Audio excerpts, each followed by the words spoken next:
Shalom, selamat pagi, saudara-saudara yang dikasihi Tuhan Yesus Kristus. Selamat berjumpa dalam renungan pada pagi hari ini. Doa dan harapan saya saudara semua ada dalam keadaan yang baik, sehat, penuh semangat, selalu bersuka cita, dan senantiasa berlimpah berkat Tuhan. Sebelum kita mendengarkan renungan firman Tuhan, mari kita berdoa. Bapa yang mulia, Bapa dalam nama Tuhan Yesus Kristus, Tuhan yang selalu baik bagi kami, yang berdaulat dan berkuasa atas hidup kami. Kami bersyukur untuk pagi hari ini, di hari yang baru yang Tuhan anugerahkan. Kami bersyukur untuk kekuatan, kesehatan yang Tuhan berikan. Terima kasih untuk segala berkat kebaikan-Mu. Saat ini sebelum kami memulai segala aktivitas kami rindu diperlengkapi dengan firman-Mu. Urapi kami dan berikan kami pengertian untuk memahami akan kehendak-Mu dan taat melakukan firman-Mu. Dalam nama Tuhan Yesus kami berdoa. Haleluya. Amin. Saudara yang dikasihi Tuhan, ayat renungan kita pada saat ini terdapat dalam Injil Lukas pasal yang kelima ayat 27-28. Tertulis demikian. Kemudian ketika Yesus pergi keluar, ia melihat seorang pemungut cukai yang bernama Lewi sedang duduk di rumah cukai. Yesus berkata kepadanya, "Ikutlah aku." Maka berdirilah Lewi dan meninggalkan segala sesuatu, lalu mengikuti dia. Saudara yang dikasihi Tuhan, beberapa puluh tahun yang lalu, seorang ibu yang bekerja di sebuah perusahaan ternama sedang dalam posisi yang bagus dan karir yang menanjak. Tapi ia menghadapi situasi pilihan yang sulit dan dilematis.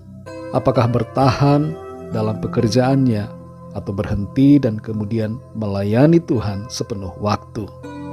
Pilihannya akhirnya jatuh pada keputusan untuk berhenti dari pekerjaan, untuk memberikan hidupnya dalam pelayanan pekerjaan Tuhan.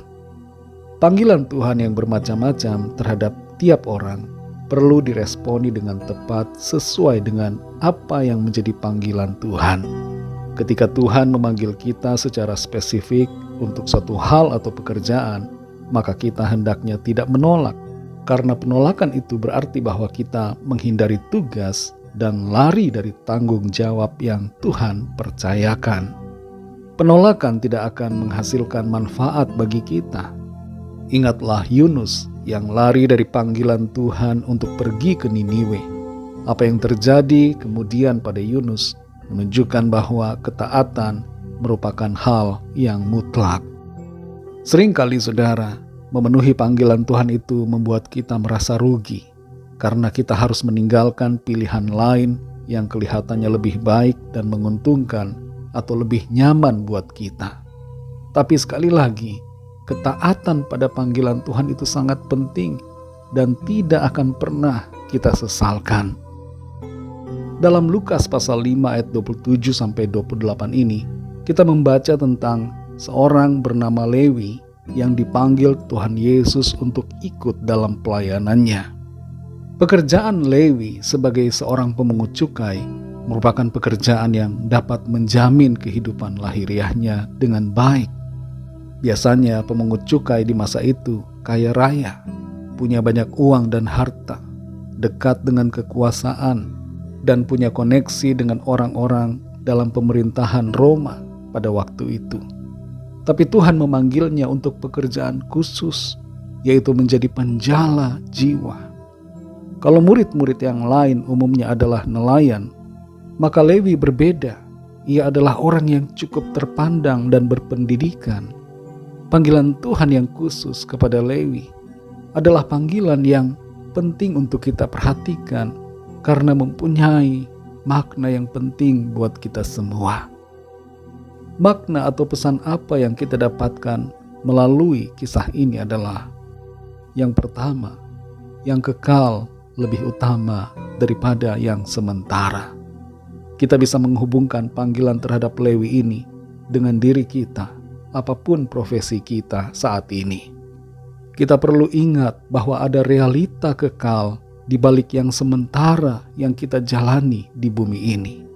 Hidup bukan hanya soal mencari uang dan harta, walaupun kita perlu untuk memenuhi kebutuhan. Tapi ingatlah bahwa ada esensi yang jauh lebih penting di balik kehidupan kita secara lahiriah, yaitu kekekalan yang akan menanti kita. Jangan lupa pada dimensi kekekalan ini, karena terlena dengan dunia yang sementara dapat menjerat kita. Yang kedua, tujuan hidup kita adalah melakukan kehendak-Nya. Alasan keberadaan kita di bumi ini adalah memenuhi tujuan yang Tuhan tetapkan dalam hidup kita. Kita bisa punya ambisi pribadi, tapi turut pada rencana dan panggilan Tuhan adalah jauh lebih indah.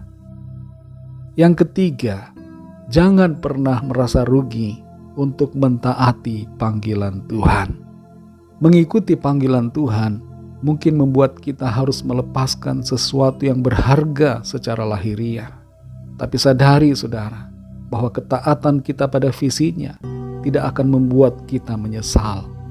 Jangan ragu untuk membayar harga dalam memenuhi apa yang Tuhan kehendaki. Mari saudara yang dikasihi Tuhan, kalau ada di antara saudara yang dipanggil Tuhan secara khusus, janganlah menunda atau mencoba lari dari panggilannya. Karena lari hanya akan membuat kita masuk dalam masalah. Ikutilah panggilannya dengan segenap hati dan relakan hati untuk meninggalkan hal-hal yang kita selama ini pentingkan demi memenuhi kepentingan Tuhan. Mari kita berdoa.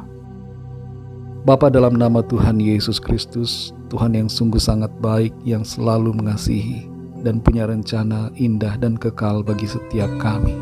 Kami bersyukur karena selalu diingatkan, dituntun dan ditegur oleh firman-Mu, sehingga kami semakin mengerti dan mengenal Tuhan, mengerti esensi kehidupan yang Tuhan berikan, bahwa hidup di dunia ini hanyalah sementara. Ada sesuatu yang kekal yang Tuhan sediakan. Kami mengerti bahwa hidup kami ini adalah untuk memenuhi panggilan-Mu. Tuhan punya rencana dan tujuan yang baik, dan Tuhan menetapkan kami untuk melakukan apa yang menjadi kehendak-Mu. Ajar kami Tuhan untuk taat dengan rendah hati, rela dan segenap hati memenuhi panggilan-Mu. Terima kasih Tuhan, kami mau responi setiap panggilan-Mu dengan hati yang bersukacita.